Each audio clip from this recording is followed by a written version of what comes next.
Terre de Vin termine sa campagne primeur 2020 avec quelques 500 flacons dégustés sur l'ensemble des appellations bordelaises. Et mon impression, c'est que c'est un millésime très intéressant, très homogène sur la rive gauche, avec une très belle réussite aussi des Pessac.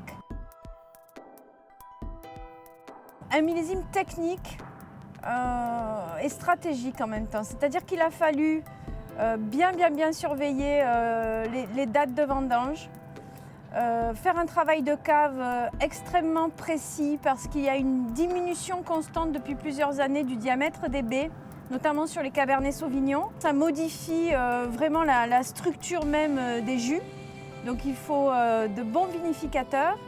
Il y a un avantage en nature sur les vignobles qui ont des sous-sols argileux, puisque cette argile a pu garder les pluies de l'hiver et du printemps et qui ont été extrêmement nécessaires pour conduire la vigne et les maturités au travers des 8 semaines sans pluie de mi-juin à mi-août. À Saint-Estèphe, le cru bourgeois supérieur Lafite Carcassé nous a plu. Il a toujours une forte personnalité, mais cette année, un fruité fin, intense, éclatant, qui lui amène un supplément de charme. À Saint-Estèphe, il faut bien observer et ne pas manquer Féland-Ségur.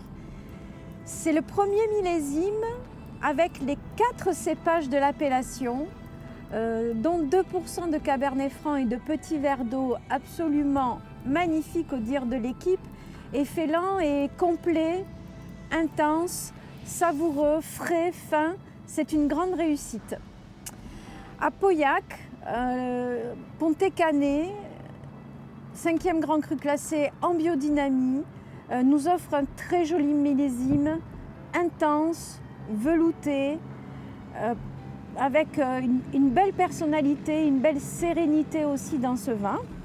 À l'Istrac Médoc, Fourcas-Hostin poursuit sa progression et la confirme. On a eu vraiment une bouche intéressante avec de la gentiane, de l'encre, de la prune, une texture profonde. Il ne faut pas le manquer. En Pessac-Léognan, Château Pape Clément, c'est vraiment le modèle de densité. Smith au Lafite, un des plus beaux millésimes qu'on ait pu goûter. C'est une grande réussite. Enfin, il faut dire un mot des sauternes. Le millésime 2020 à Sauternes, c'est un rendement très bas, 10 hectolitres hectare. Un millésime difficile où il a fallu passer en plusieurs tris. Mais un millésime quand même qu'il faut soutenir et nous avons beaucoup aimé le château Bastor-la-Montagne, cru classé de Sauternes, bio. La gamme aromatique va des citrus au jasmin. La dégustation est très élancée, très dynamique. C'est un Sauternes contemporain, il faut le suivre.